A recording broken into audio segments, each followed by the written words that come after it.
Hi everyone, welcome back to Sew Making It Up. I'm Ashley. And I'm Jane. And thank you for watching. As you will have seen in our previous videos, one of us has been still doing lots of sewing and knitting, and they've now mastered socks, so I'm really looking forward to receiving my pair.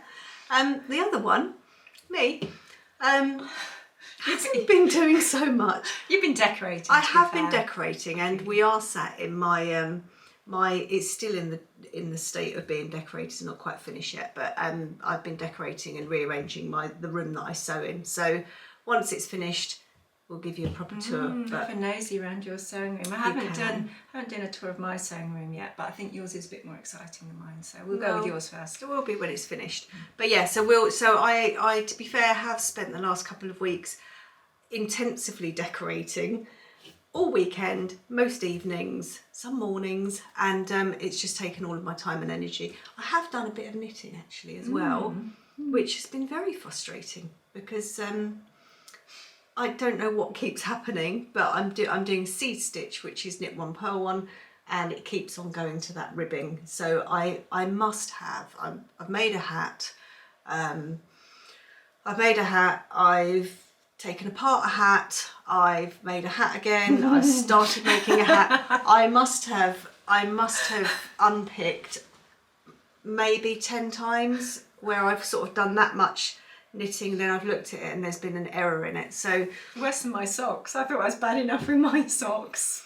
Honestly, it's been really trying, and I've had to just put it down for a bit because I'm making it harder than it should be. This is why we're so making it up, not knitting mode, but quite honestly, we'd never get anywhere. No, that could be our other franchise, couldn't it? So knitting it up. Not knitting, how to not knit.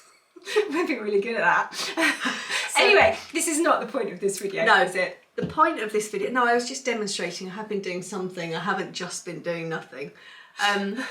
The point of this video is to talk about, we thought it might be interesting for some of you out there, for us to share our experiences on having both an online retail presence and a physical shop presence. So ever since we started doing this, I think our aspirations has always been to set up an online shop and also to have our products in a shop and just sort of experiment and see how it went. Yeah. So we've done both. Yes. It's been tough. Yes. We've learned a lot, to be fair. We are experts now in what not to do. I thought you were. I was wondering where that was going there. Yeah. I think it has been tough. Yeah. But we only really did it just to see how it went. So in our prior videos, if you've been with us for a while, you will have known that we started making all sorts of dog accessories, which we sell on Etsy. So we've been doing that. How long have we been doing that for now? I think maybe, I think longer than a year. I think probably about a year and maybe a year. Yeah. Maybe actually I think it was last January, so it will be probably Yeah. So we decided, as well as doing that, to get space into a retail high street shop and see how that went. So we get experiences of both. So it's been interesting, I have to say, and I've really enjoyed doing it. We've had some good success stories, but we did actually want to just tell you the pros and cons of... Yeah, I think there's been lots of highs and lows. So if we go back to the beginning when we set up the Etsy shop, we were really excited when it went live and everything. And I don't know about you, but I think for me, I sort of expected it to just be, I was a bit like, oh my gosh, how are we going to cope with demand? But maybe I was being very optimistic. But we sold one thing immediately, but that was to somebody that knew us. And then it went really quiet, didn't it? And I think even setting up the Etsy site where you do the photos, you do the listing, you do the pricing, really makes you realise how much goes into marketing what you're making, and the fact that people can't see it in person, and there are lots of different ways of taking pictures and staging the photos, looking at the Etsy engine, promoting some of the things that you are selling to bump your items further up on the page. We make dog accessories. We both have dogs. We love dogs. So that was the field that we went into. However, you will know if you bought anything on Etsy, if you do a search for a dog bandana, about 60,000 pages. So getting your stuff, even in the first 20 pages, is a challenge. So hard. Even if you promote your thing, and you pay to promote on Etsy, even if you pay to promote your items, you can't actually guarantee they're still going to appear in the first 20 pages. So that was quite a learning curve, I think, for us, wasn't it? It's quite tough, and it's one of those that the more you sell, the more that they will promote you, and the further up you get bumped on the page or pages. But if you're not in that area, you're sitting at the back waiting for someone to stumble across your items, and obviously everybody has or seems to be buying a dog, so there's quite a lot of demand, but it's still quite tough to get your things seen. We also, do you remember it seems like such a long time ago now, but we to promote it, we also made a lot of dog treat bags and things for friends of ours that have dogs. So we made a lot of freebies and we posted them to people in the hope that they would then like us on Instagram or comment or post about us, which to be fair, a lot of them did. But again, I don't think we saw any uplift in that happening. And we put discounts on, so if people had purchased from us, or there was a specific celebration going on, we would put discounts on Etsy so people would get money off.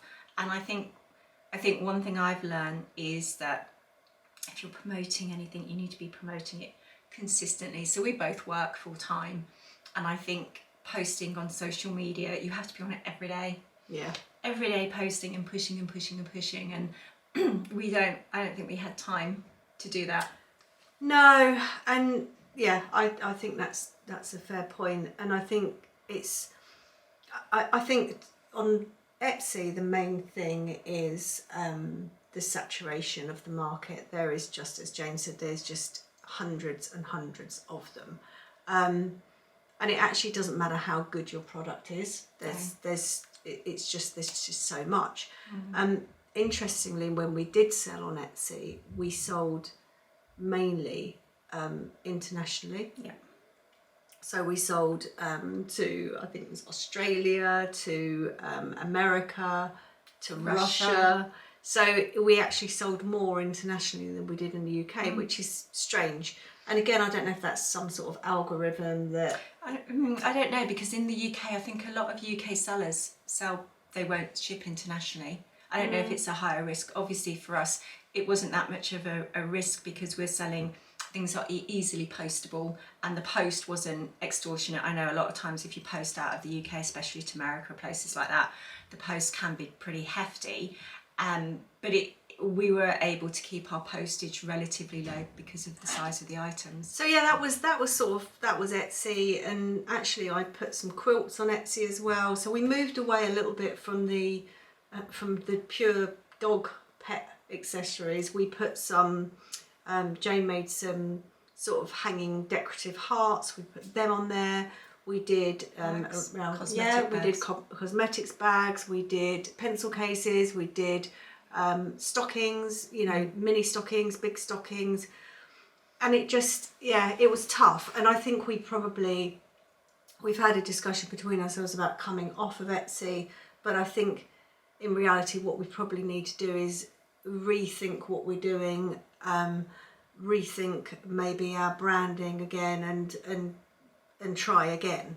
And I think also when we started it, branding is a good point. We do lots of different fabrics, lots of different styles, and we did that intentionally to start with, to actually see if we could get a feel as to what people wanted. We did a lot of Sophie Allport fabric, and then went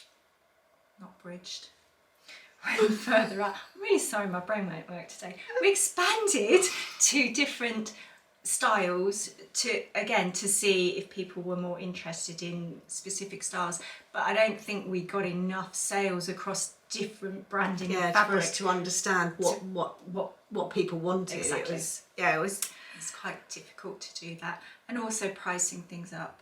Because if you've not sold anything on Etsy before, we did look at all the rules around the pricing, the postage, the percentage that Etsy make. So there's lots of different things to consider as part of that. But also you have to keep your pricing competitive.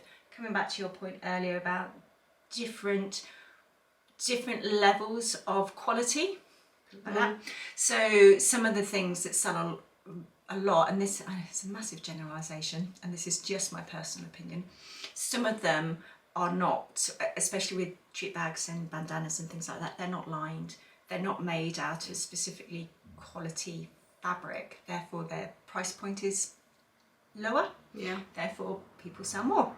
And again, it comes back to, if you have something online, you can't touch and feel it and see the quality between one thing and another, and that can be quite challenging to go up against, quite honestly, because you can't sort of put odds are quality, and all lined and they're all lovely. And we're assuming that people, we're assuming that people care about that, and I think some people, that's not an important thing for them.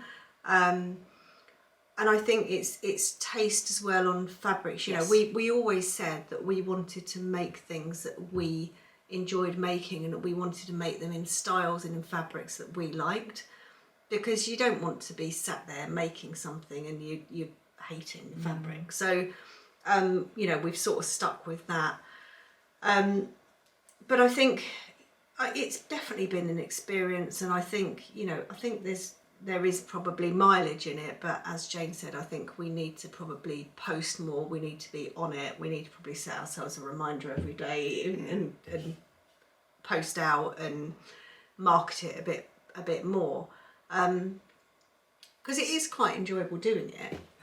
So and I think something else that we did as well when we first set up Etsy was do you remember we went mad and made loads of everything? I was just about to mention that, and I cut out loads of bandanas and treat bags all ready to go, and I made loads up. So I've got loads of stuff cut out and made up and everything else, and you just think, why would you do that? I think because I think because we're both quite on it and want to be prepared, and we're quite organised. It's like, right, okay, so let's just make sure we have everything ready to go. We haven't talked about things like we got loads of business cards made, so we got some quite big business cards, so like that, saying thank you for your order. Again, I think they, you'll see if you order business cards, it costs in to order more, but obviously, the person that's selling the business cards wants you to order more. So I think we ended up with 250 of the big ones. I would imagine we probably used a very small percentage of those. We bought Jane made some stickers, we bought some lovely tissue paper to wrap them in, we bought some bags. So we did a lot of work on on getting everything ready in the way of branding it, so making it up, and I think that cost quite a lot as well, and we were so excited first of all, and I think if you rewind back a year, we would have been sitting here ready to launch our website, our Etsy site, and we would have been all excited, but it's tough. And I remember actually one of the ladies that watched one of our business videos around the same time commented that she'd made dog beds, I think. Dog quilts, I think. Dog quilts, yeah. And she actually came off Etsy because it was so. I think she said she'd been on it for 9 months and she hadn't sold anything. And I remember at the time thinking, that can't be right. Not that I didn't believe her, but I was thinking that can't be right. And actually, I can 100% see how that happens. So it's quite soul destroying. It is, and it's one of those things, I guess, isn't it, where it's saturated, not just with dog accessories. It's great that there's so much choice, but also it's really hard because there's so much choice. And when you're looking at, and I've bought things from Etsy before, and you search for something and 60,000 pages come back, and I don't think it's something that registers until you're selling on Etsy. And then whenever I go on Etsy now, I look at how many pages there are, and you think, okay, yeah. So it is massively saturated market, and I think again COVID has helped and also hindered, because lots of people are at home They've setting up their own inner, businesses. yeah, they've found their inner creative, and they've All selling on Etsy. Yeah. But I have to say, I mean, it's been an experience, and we did do it for the experience. We didn't do it and I kind of like, yeah, this is going to be amazing. It's all going to take off, and it's going to be fantastic. We did think that. No, We wanted that. no, don't get me wrong. We wanted that. We definitely wanted it, but we were still. We went into it. Yeah, it was an very experiment. realistic. It Yeah. was. But it's been good from the point of view that, next time we know not exactly what to do and what not to do, but we are more prepared, knowing what to expect on Etsy. So we then decided to go for space in a physical shop on a high street as well, just again to compare, because it's quite interesting with the whole online versus, a lot of people obviously are still shopping on the high street and want to see things physically. So it's good to have the view of doing both, definitely. Yeah, and that was interesting. It was interesting actually trying to find the shop in the first place. So we went around quite a few places, and where we are, there's probably maybe 5 that I know of, shops that are like community shops. So you rent space, basically. You rent shelf space, and the idea is it's all artisan, handmade, bespoke, things in there. So you will have candles and picture Jewelry frames and and things like that. all sorts of things. So again, dealing with some of those retailers is quite hard. Some of them don't come back to you. Some of them haven't got the space because again, it's quite saturated. We also went and had a look around some dog boutique, dog sort of, what would you call them, like pamper parlour things and vets and things like that. And I remember one of them said, oh yeah, you could maybe have a space out here, and it was like a space that was near the door, and it was just like in a little hallway thing, which was a bit random. So we were like, and it's hard to know where to go, and we eventually found somewhere. We rented the shelf space, Which is quite expensive too. That is the other thing. Whatever you're doing, it's going to cost you money, even if you don't sell anything. Renting spaces in shops by the shelf or area can be quite expensive. Plus, they will normally take a percentage of everything you sell on top of that. So this is something. Again, this was a new experience for us. That whole pricing, and you have to take that into consideration with when you're pricing things up as well. Yeah. So again, we had the whole, you didn't have the posting out, because on Etsy our postage for the UK is included in the price, so you didn't have that, but you then had the thought that 20% is going to go to the shop owner, and you also had to cover your shelf space. So we went in there in early September, and we did a 4-month contract. So we just paid it all up front. Just said we'll be there for 4 months. So we were very excited. We ordered new business cards. We ordered, we decided that we would do like a bespoke service. So if people wanted dog bandanas that were personalised or in a certain fabric, we did a little fabric swatches. We made a display area. area. We had display signage. Yeah, so we sort of like went all out on that, and Very unlike us, isn't it? Lesson learned here. And then when we got to the shop, actually we ended up then being given double the space that we were told, because we were told a specific shelf space. So we actually made a display to fit that shelf space. Then we got given more space, which was great, but it was a bit odd because our display was one size, and then so it didn't really tie in. And again, we were all very excited. September was slow, wasn't it? I think we sold maybe 5 things, and then it started to ramp up, but quite slowly. December was our busiest, obviously because of Christmas. We sold a lot more in the physical shop because you've got more regular footfall, especially on a high street. so from that point of view, it was definitely better than Etsy, because the items we were selling were the only type of item in that shop. And if people were coming in, the shop sold lots of different things, so you would get a good variety of people going in. So I think that was really positive as comparing a physical shop to an online shop, because you're not then competing with, I don't know, at least 60,000 other people. And I think from a profit point of view, we made a profit once you take off the shelf space and the commission. But in reality, when you actually then tie that back to materials and time, it doesn't cover your costs. It doesn't cover your costs. It doesn't. No. So, you know, on the face of it, you're like, oh, actually, yes, we have made something, and it was quite small in the grand scheme of things. But I think we still ended up, I think if you actually, you know, we've yet to do a true up on it. We've sort of mostly done it. We're just waiting for some Christmas figures on it. But I think that we'll probably find out we're down. We're on a negative. Oh, definitely. Yes. And I guess that's a learning curve about how much you invest. That is the word I'm looking for. How much you invest versus how much you're selling, and how you are successfully able to calculate that when you don't really know your market.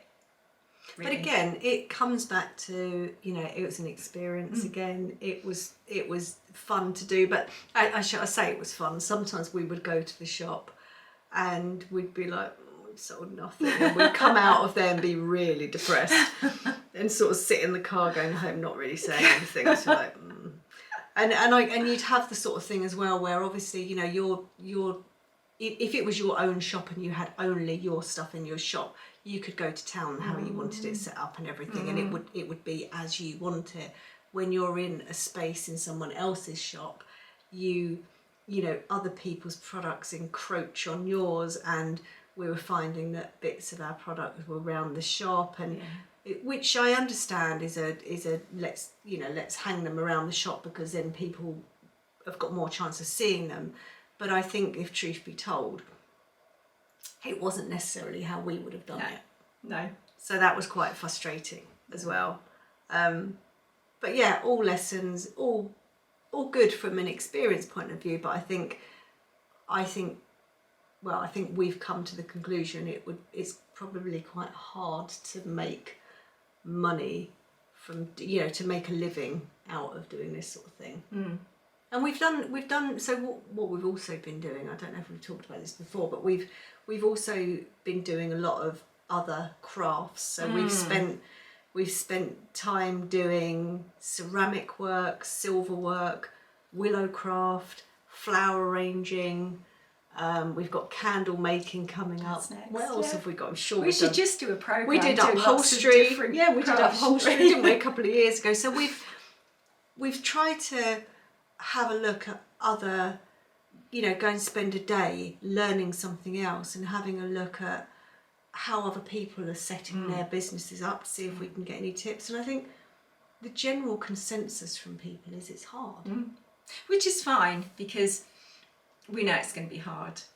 Hard is fine, and I don't think either of us are ones to shirk away from hard work and being busy. I think, you know, that's just, we've both got that's our life anyway. Yeah, we've both got that sort of personality where we're very happy to just work hard to get something done. But I think it's quite a tough, you know, quite a tough living if people are doing that as their only income. Yes, yeah, definitely. But we are going to continue on. We are. haven't given up yet. So watch this space to decide what we do next. And I hope this has been useful for you. If you're thinking of turning your hobby into a business, I hope that this has been insightful. We've probably touched on a load of things, maybe that you weren't aware of, or some of which that you were aware of. But we just wanted to share our experience to date. And if you've got any comments or anyone's got any questions, anything that we might not have covered, please put something in the comments. If we know the answer, we'll definitely respond to you anyway. Yes. But if we know the answer, more than happy to help and share our experience. So, as always, if you like this video, feel free to give us a thumbs up. And if you're not a subscriber yet and want to see more of our videos, please feel free to subscribe. We really appreciate it. Thank you so for much. watching. Thanks. Bye. Bye.